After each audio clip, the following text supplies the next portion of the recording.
পাকিস্তানের লাহোরে একটি বাড়িতে কোচিং সেন্টার পরিচালনা করতেন সেখানকার এক শিক্ষিকা। পাঞ্জাবের তথ্যমন্ত্রী আজম বোখারি জানান, কোচিং সেন্টারটির নিবন্ধন ছিল না।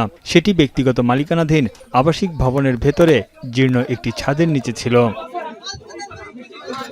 স্থানীয় সময় মঙ্গলবার বিকেলে লাহোরের কাহনা এলাকায় সেন্টারটিতে ক্লাসের সময় হঠাৎ করে ধসে পড়ে ভবনের ছাদ।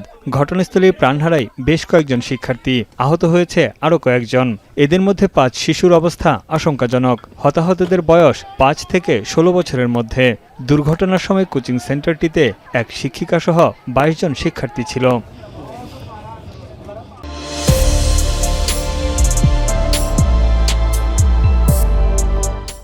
বাড়িটির 2টি কক্ষে কোচিং সেন্টারের কার্যক্রম চলত। ভবনের একটি অংশ নির্মাণাধীন ছিল এবং ছাদ ধসে পড়ার সময় শ্রমিকরা ছাদের টাইলস মেরামতের কাজ করছিলেন। ছাদের উপর অতিরিক্ত ওজনের কারণে সেটি ধসে পড়েছে বলে অভিযোগ স্থানীয়দের। দুর্ঘটনার কারণ অনুসন্ধানে এরই মধ্যে তদন্তে নেমেছে লাহোর পুলিশ। বাড়ির ঠিকাদার সহ জড়িত সন্দেহে আটক করা হয়েছে 2 জনকে। দায়ীদের কঠোর শাস্তির আওতায় আনার আশ্বাস দিয়েছে পুলিশ।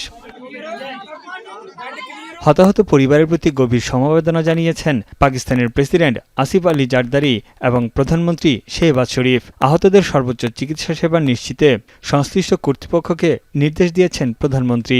এই দুর্ঘটনাকে হৃদয় বিদারক উল্লেখ করে দোষীদের সর্বোচ্চ সাজা নিশ্চিতের আশ্বাস দেন পাঞ্জাব মুখ্যমন্ত্রী মরিয়ম নওয়াজ শরীফ।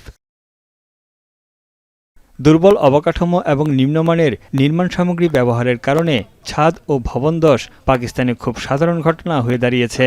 গেল জুলাইয়ে করাচির লিয়ারি এলাকায় একটি 5তলা ভবন ধসে 27 জন নিহত হয়েছিল।